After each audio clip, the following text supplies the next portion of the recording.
तो ये टॉपिक बहुत इंपॉर्टेंट हो जाता है हर प्रोस्पेक्ट से, चाहे आप उसके लिए एंट्रेंस दे रहे हो, तो चाहे आप किसी भी जगह पे इंटरव्यू देने जा रहे हैं, तो एंजाइम से कुछ ना कुछ सवाल हर एग्जामिनेशन में आते ही आता है। कुछ पैरामीटर्स हैं जो हम लोग अगले वाले इसमें ये करना चाह रहे थे टॉपिक में, लेकिन कहीं ना कहीं मुझे ऐसा लगा कि कंसंट्रेशन बेस्ड एंजाइम एक्टिविटी को अगर हम सिर्फ डिस्कस कर ले आज के लिए, भले वो क्लास बहुत छोटा हो जाए, तो मैकेनिज्म मेंटेन इक्वेशन और उससे रिलेटेड डेरिवेशन जो अगली क्लास में हम लोग डिस्कस करना चाह रहे थे, वो उससे कोई खास फर्क नहीं पड़ेगा, बल्कि ये अच्छा रहेगा कि दोनों क्लास अलग अलग है तो उसको रिवाइज करने का मौका मिलेगा आपको। क्लियर है? Yes sir. Yes sir. ठीक है, चलिए स्टार्ट करते हैं ना। इससे पहले कि मैं मैकेनिज्म मेंटेन या एंजाइम सबस्ट्रेट कंसंट्रेशन रिलेटेड किसी भी टॉपिक को मैं बताऊं, मैं एक बात बता देता हूँ कि आप जितने भी ये हैं, जितने भी टॉपिक हैं जिसको एंजाइम और सबस्ट्रेट से रिलेटेड है, सबसे पहले एंजाइम होते क्या है,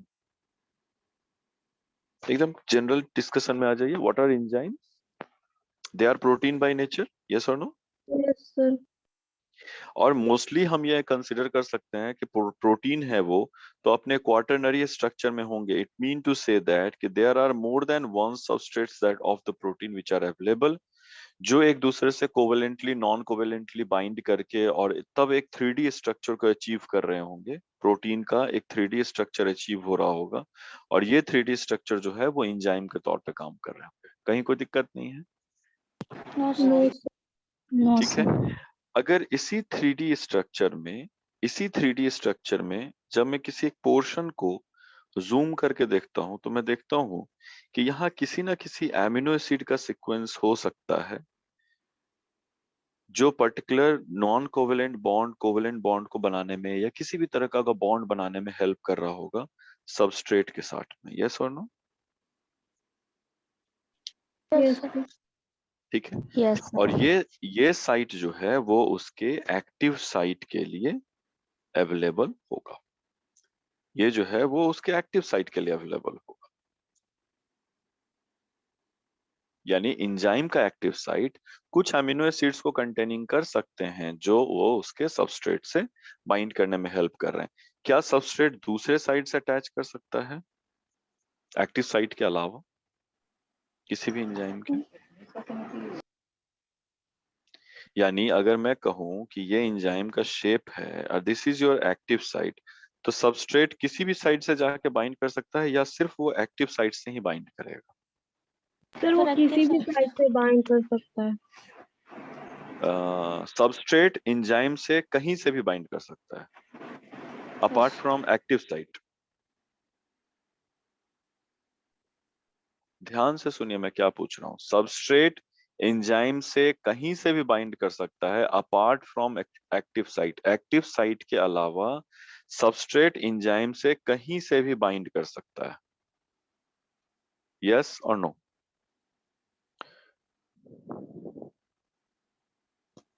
यस और no? Yes sir. Yes sir. You have to give your opinion, yes sir और नो सर। यानी सबस्ट्रेट यहां से भी बाइंड कर सकता है, सबस्ट्रेट यहां से भी बाइंड कर सकता है, यस और नो? अगर आप यस बोल रहे हैं तो सरासर गलत है। ठीक है, क्योंकि एक्टिव साइट पे अवेलेबल जो एमिनो एसिड सीक्वेंसेस होते हैं वही सबस्ट्रेट से इंटरेक्ट करते हैं और एक specific sequence specific formation of bonds के लिए रिस्पॉन्सिबल होते हैं जो सबस्ट्रेट के साथ बना सकते हैं। इसका मतलब है कि अगर ये सीक्वेंस एंजाइम में कहीं पे भी अवेलेबल नहीं है, सबस्ट्रेट एक्टिव साइट के अलावा कहीं पे भी बाइंड नहीं करेगा। अगर ये सीक्वेंस एंजाइम में किसी और जगह भी अवेलेबल है तो हम लोग ये कह सकते हैं कि ये एंजाइम मोर than one active site containing है और सबस्ट्रेट तब भी एक्टिव साइट पे ही बाइंड करेगा। इसीलिए उसको एक्टिव साइट बोला गया हुआ है, क्योंकि वो सबस्ट्रेट से इंटरेक्ट कर सकते हैं। यस और नो?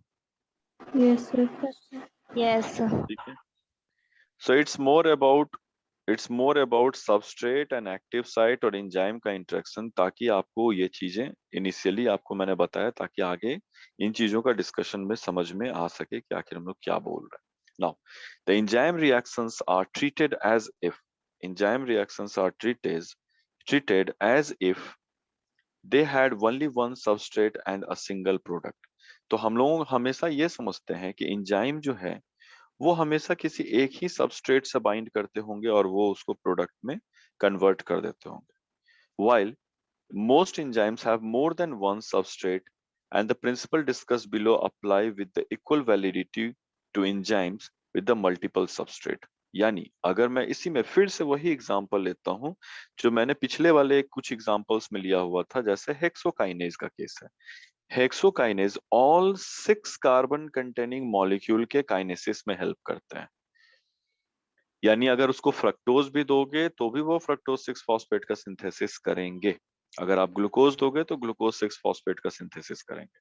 सो बेसिकली हेक्सोकाइनेज और हेक्सोजेस को जिसमें काइनेसिस करा सके उसको हम हेक्सोकाइनेज बोलते हैं। तो हमारा एक जनरल टर्म है one one gene one enzyme hypothesis है, और बहुत सारे ऐसे हैं जिसमें प्रिमिटिवली हम लोग ये समझते थे कि कोई भी एंजाइम किसी एक ही सबस्ट्रेट से बाइंड कर सकता है, लेकिन अब हमारे पास है कि वो एक से ज्यादा सबस्ट्रेट से भी वो बाइंड कर सकते हैं। और न सिर्फ सबस्ट्रेट बल्कि सबस्ट्रेट एनालॉगी, यानी कोई एक मॉलिक्यूल जिसका स्ट्रक्चर सबस्ट्रेट से मिलता जुलता है, जैसे हम रिप्रेसर की बात करते हैं, ठीक है, इनहिबिटर की बात करते हैं। अगर हम इनहिबिटर की बात करते हैं, रिप्रेसर की बात करते हैं, तो कुछ ऐसी चीजें भी हैं जो सबस्ट्रेट के अलावा एंजाइम से बाइंड करती हैं और सबस्ट्रेट को उस लोकेशन पे बाइंड नहीं करने देते हैं, ठीक है।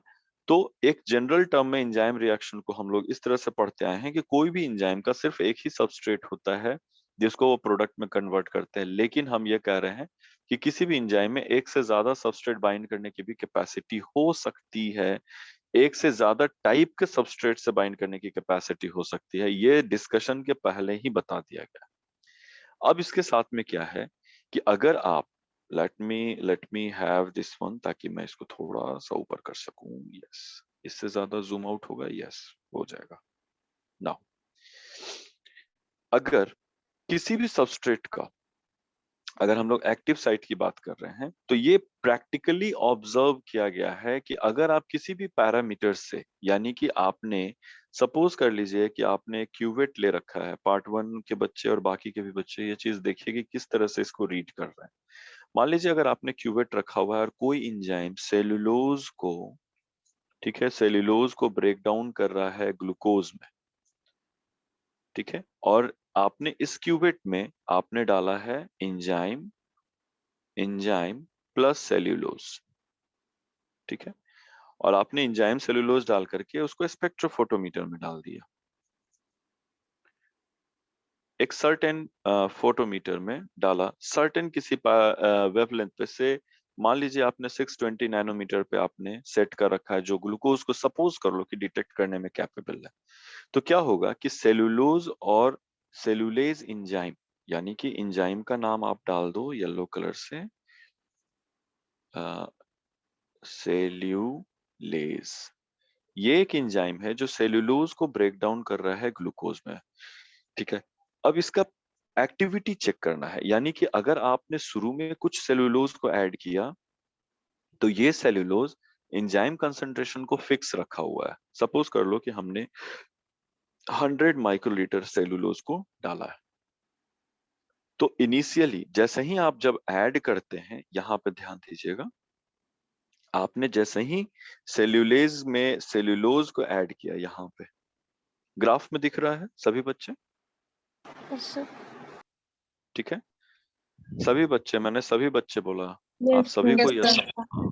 Yes sir. तो ग्राफ में एट ए पॉइंट 0 जब आपने ग्लूकोज सेल्यूलोज को डाला था, तो वो किसी सर्टेन टाइम में वो ग्लूकोज को प्रोड्यूस किया होगा, और वो ग्लूकोज डिटेक्ट हो जाएगा किसी पर्टिकुलर लैम्डा वेवलेंथ की वैल्यू पे। उसमें जितना टाइम लगा आप उसको नोट कर लेंगे, यस और नो? Yes sir. यस ठीक है। सर। फिर यस आपने सर। कुछ और आपने फिर कुछ और सेल्यूलोज को ऐड किया, you started increasing the substrate concentration, और आप देखिएगा कि बहुत ही कम समय में ग्लूकोज जो था वो कन्वर्ट हो जा रहा था सेल्यूलोज में। लेकिन ऑल ऑफ सडन क्या होता है कि एक सर्टेन कंसंट्रेशन पे पहुंचने के बाद में जब आप ग्लूकोज को ऐड कर रहे हैं, तो जितना अमाउंट आपने डिटेक्ट किया था, सपोज कर लीजिए कि जब आपने सिर्फ और सिर्फ एंजाइम डाला था तो रीडिंग 0 होनी चाहिए, क्योंकि सेलुलोज तो है ही नहीं, तो ग्लूकोज को क्या Yes. डिटेक्ट किया? यस, कोई दिक्कत, कोई डिटेक्शन नहीं होगा।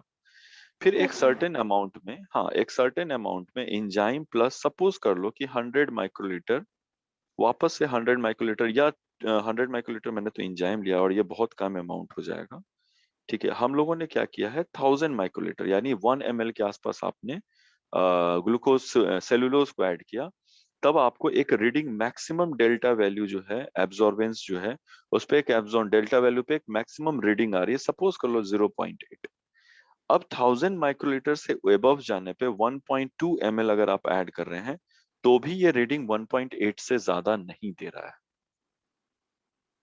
तब भी ये रीडिंग 1.8 से ज्यादा नहीं दे रहा है। इसका मतलब क्या है कि एक सर्टेन लेवल पे जब आपने सबस्ट्रेट कॉन्सेंट्रेशन को रखा है तब तक ये मैक्सिमम एब्जॉर्बेंस दे रहा होता है, और कोई भी एंजाइम मैक्सिमम स्पीड से किसी भी सबस्ट्रेट को प्रोडक्ट में कन्वर्ट कर रही होती है। सबस्ट्रेट इज सेल्यूलोज और प्रोडक्ट इज ग्लूकोज। यस और नो?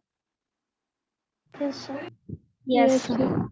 ठीक है, लेकिन जब उस कंसंट्रेशन से ऊपर सबस्ट्रेट कंसंट्रेशन की वैल्यू एक सर्टेन लेवल से ऊपर लेकर के जाते हैं तो फिर वेलोसिटी क्यों नहीं इंक्रीज हो रहा है? एंजाइम सबस्ट्रेट को उससे ज्यादा प्रोडक्ट में कन्वर्ट क्यों नहीं कर पा रहा है?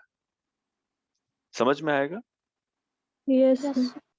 ठीक है, मेरा कहना है कि एंजाइम अवेलेबल है, सबस्ट्रेट का कंसंट्रेशन जैसे जैसे बढ़ाते जाइएगा तो जिस स्पीड से अभी भी सबस्ट्रेट तो कन्वर्ट हो रहा है, लेकिन उसमें जितना टाइम लग रहा था उसको मैक्सिमम रीडिंग पहुंचने में, वो रीडिंग का टाइम चेंज नहीं हो पा रहा है। इसका कहने का मतलब है कि अगर आप सबस्ट्रेट को एक सर्टेन टाइम के बाद में, एक कंसंट्रेशन के बाद में अगर आप सबस्ट्रेट को ऐड कीजिएगा तो no more product is converted, एक फिक्स वैल्यू के बाद no more product is converted. इसका वेलोसिटी के बारे में क्या दिया गया है यहाँ पे कि substrate concentration is increased and increase in initial velocity of the reaction is observed. यानी कि जब आप सबस्ट्रेट कंसंट्रेशन को ऐड कर रहे होते हैं तो इनिशियल वेलोसिटी ऑफ रिएक्शन जो है उसमें आपको इंक्रीज दिखाई दे रहा होता है, जो ग्राफिकली आपको रिप्रेजेंट हो रहा है। यस और नो? Yes, sir. Yes, ठीक है, sir. और इनिशियल वेलोसिटी को वी आई से डिनोट किया गया हुआ है। ये नोट्स हम आपको भेज चुके हुए हैं। Yes, sir. आफ्टर सम, हाँ, after some time it reaches to a maximum value, यानी कि अब इसके ऊपर अगर आप सबस्ट्रेट के कॉन्सेंट्रेशन को बढ़ाइएगा तो वेलोसिटी ऑफ रिएक्शन चेंज नहीं करता है। जिस पेस से पर मिनट में या पर सेकंड में सेल्यूलोज कन्वर्ट हो रहा था ग्लूकोज में, वो पेस चेंज नहीं हो पाएगा। After Vmax is achieved, further increase in the concentration of substrate do not further increase the initial velocity। यानी इनिशियल वेलोसिटी जो पहले 0 थी, जैसे जैसे वो इंक्रीज करते जा रही थी, एक सर्टेन कंसंट्रेशन पहुंचने के बाद में अब उसके वेलोसिटी में कोई इंक्रीज नहीं दिखता। पर मिनट जितना सेलुलोज ग्लूकोज में कन्वर्ट हो रहा था वो फिक्स हो चुका हुआ है, और इस कंडीशन को हम कहते हैं saturated enzyme with substrate.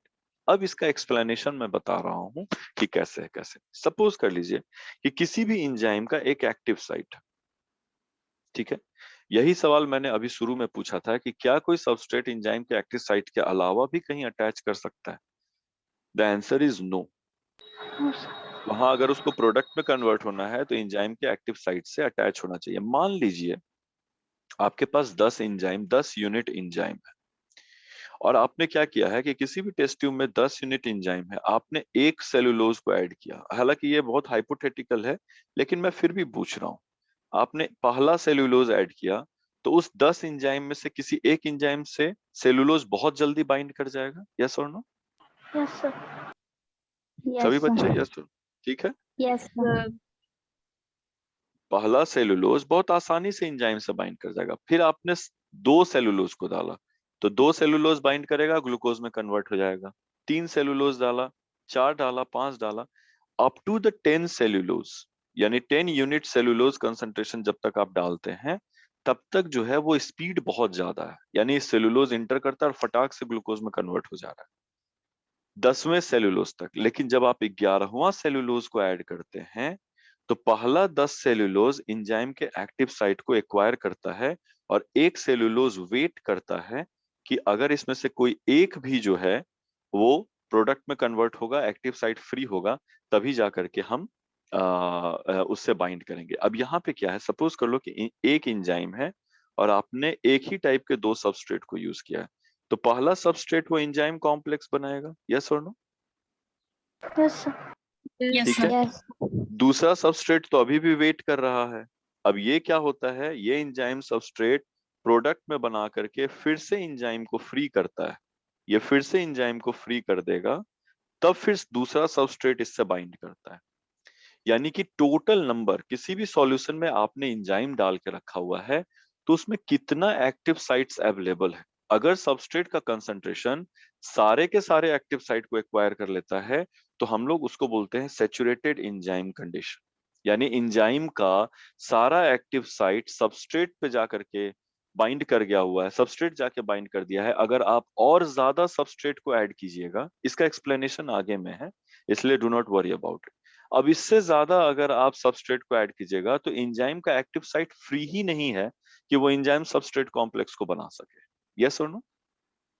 Yes sir. ठीक है।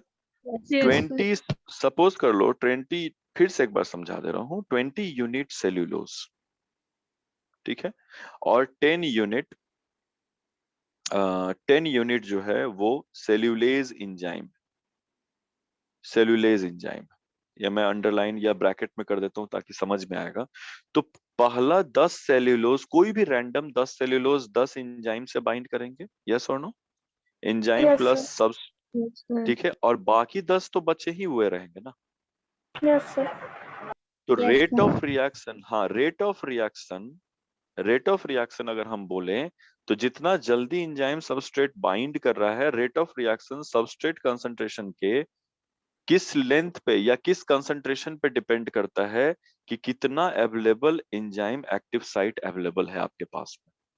यानी अगर आपके पास सिर्फ 10 ही यूनिट अवेलेबल है तो आप maximum velocity of reaction achieve कर सकते हैं जब दसों का दसों एंजाइम 10 के 10 सबस्ट्रेट से बाइंड किए हों। और अगर सबस्ट्रेट का नंबर 10 से ज्यादा है इस एग्जांपल में, तो फिर 10 पे ही वीमैक्स जाकर के रुक जाएगा, वेलोसिटी मैक्सिमम 10 पे ही जाकर रुकेगा, उससे ज्यादा अवेलेबल या उससे ज्यादा वीमैक्स की स्पीड नहीं बढ़ाई जा सकती है, यस और नो?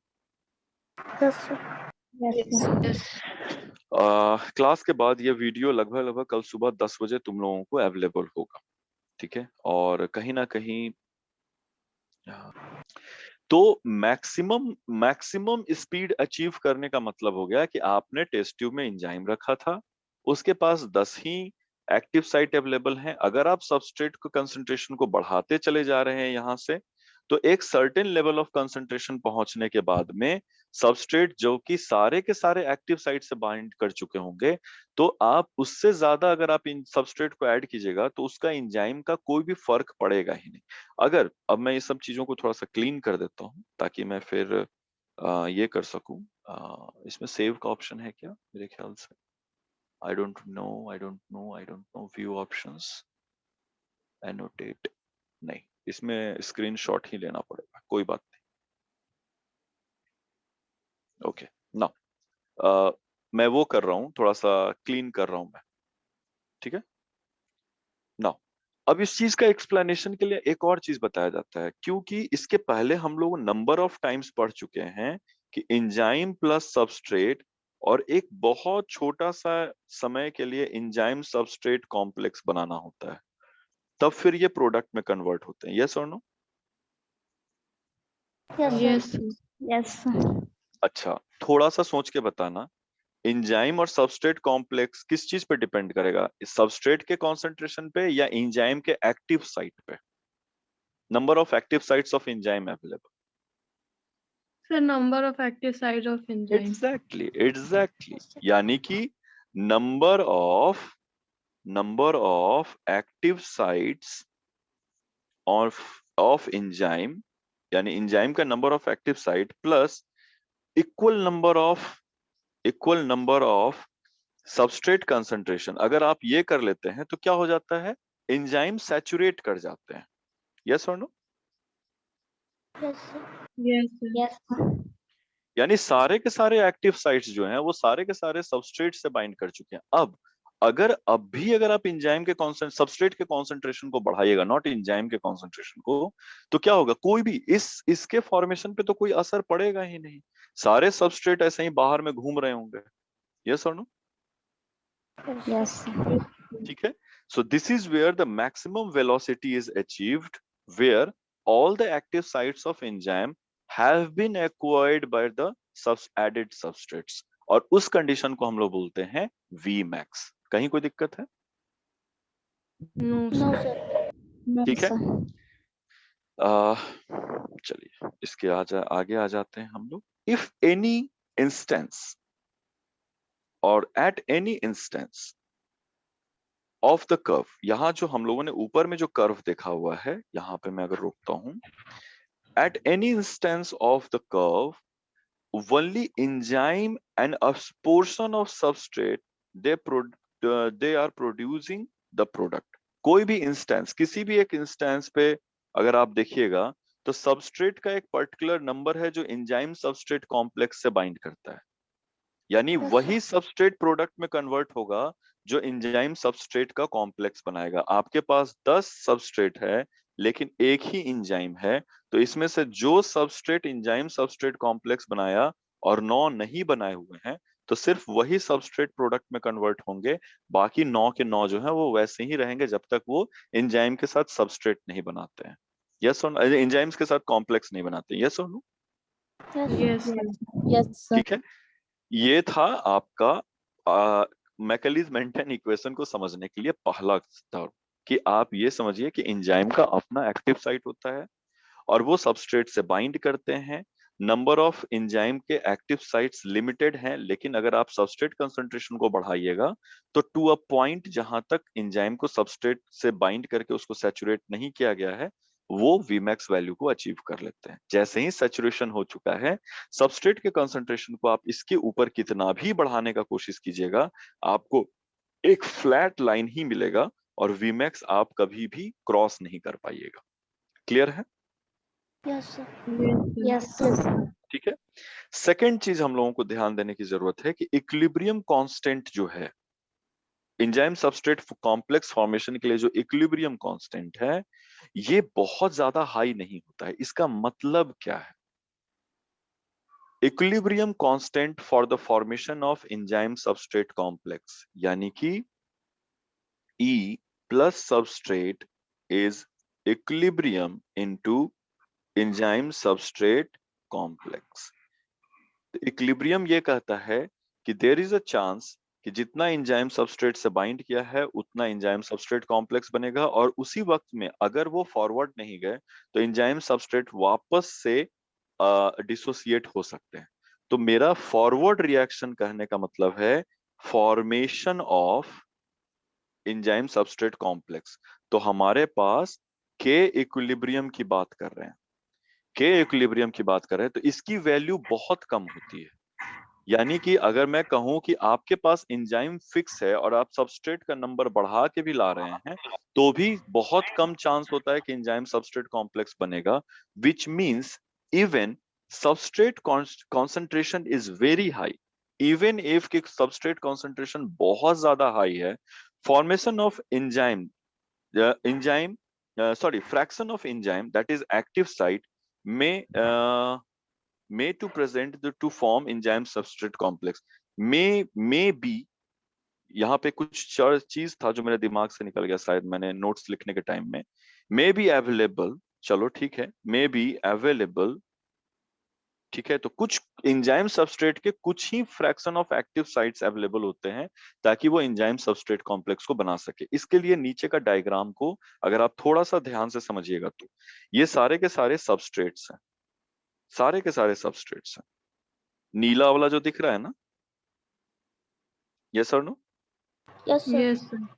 ठीक है। और ये जो आप देख रहे हैं ग्रे वाला जो देख रहे हैं, वो है आपका एंजाइम। तो आप देखिए ए कंडीशन में सबस्ट्रेट का कॉन्सेंट्रेशन और एंजाइम का कॉन्सेंट्रेशन मॉडरेटली अवेलेबल है। यस और नो? यस और no? Yes, sir. Yes, sir. ठीक है। तो कुछ एंजाइम जो हैं उसके एक्टिव साइट से कुछ सबस्ट्रेट बाइंड किए हुए हैं, दिस इज यहाँ पे 1। फिर जैसे जैसे आप सबस्ट्रेट के कॉन्सेंट्रेशन को बढ़ाते चले जाते हैं, एंजाइम का एक्टिव साइट जो है वो एक्वायर होते चला जा रहा है। मैं इसको जरा सा जूम करना चाहता हूं ताकि आपको दिखाने में और समझाने में आसानी हो सके।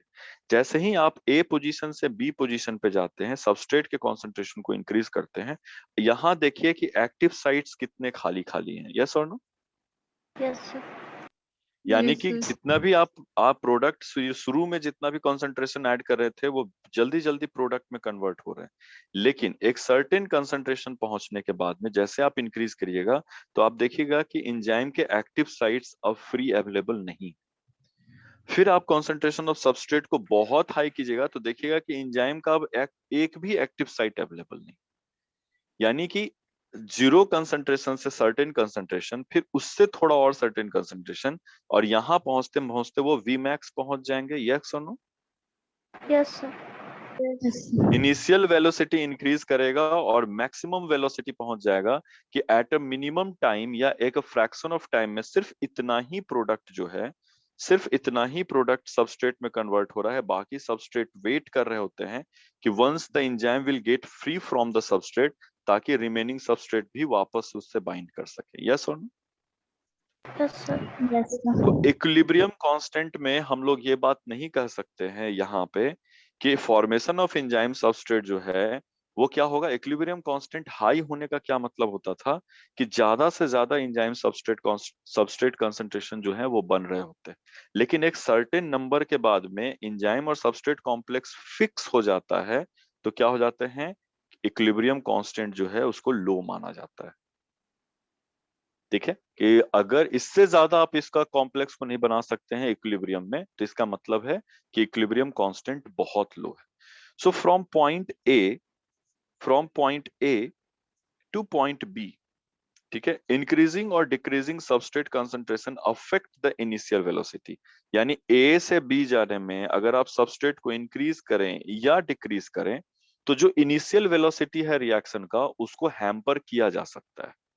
लेकिन जब आप पॉइंट सी पे पहुंच चुके होते हैं, all the enzymes are enzyme substrate complex, जो भी एंजाइम है वो सारे के सारे एंजाइम सबस्ट्रेट कॉम्प्लेक्स में अवेलेबल होंगे।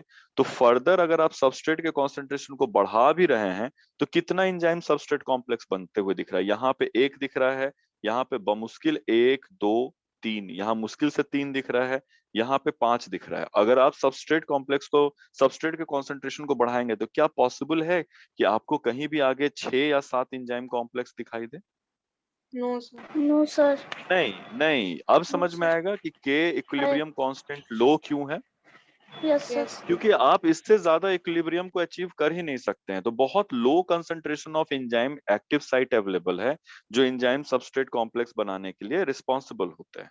सो no change in V I, initial velocity में कोई चेंज नहीं होता है as it has reached the Vmax value. तो वो Vmax वैल्यू पहुंच चुका होता है, मैक्सिमम यही स्पीड है मेरे भाई। इससे ज्यादा रिएक्शन को अब इससे ज्यादा इंक्रीज नहीं किया जा सकता है।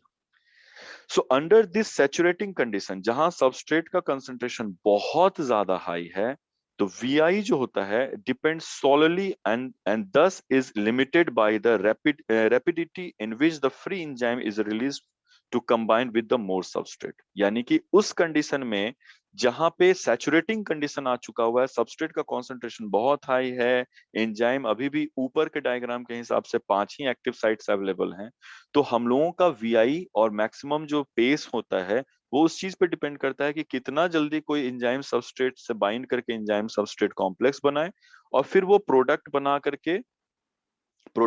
करके एंजाइम को रिलीज करे ताकि एंजाइम रिमेनिंग सबस्ट्रेट से बाइंड कर सके। यस और नो? Yes sir. ठीक है, मोटा मोटी ये वाला ग्राफ समझ में आया कि सर्टेन लेवल हाँ ऑफ कंसंट्रेशन पे पहुंचने पे जो आपका वेलोसिटी ऑफ रिएक्शन है वो उससे ज्यादा इंक्रीज नहीं किया जा सकता है। इज इट यस क्लियर और नो? ठीक है। Clear sir. इसी यस सर। हाँ, इसी Yes. ग्राफ को बच्चे बच्चे बच्चे इसी ग्राफ को हम लोग अगले वाले क्लास में स्टार्ट करेंगे कि मिकेलिस मेंटन साहब जो थे वो एक रिलेशनशिप एस्टैब्लिश किए इनिशियल वेलोसिटी, Vmax वेलोसिटी और कंसंट्रेशन ऑफ सबस्ट्रेट, जहां पे मैक्सिमम वेलोसिटी का हाफ हम लोग अचीव कर सकते हैं। We will start in the next class. Is it okay?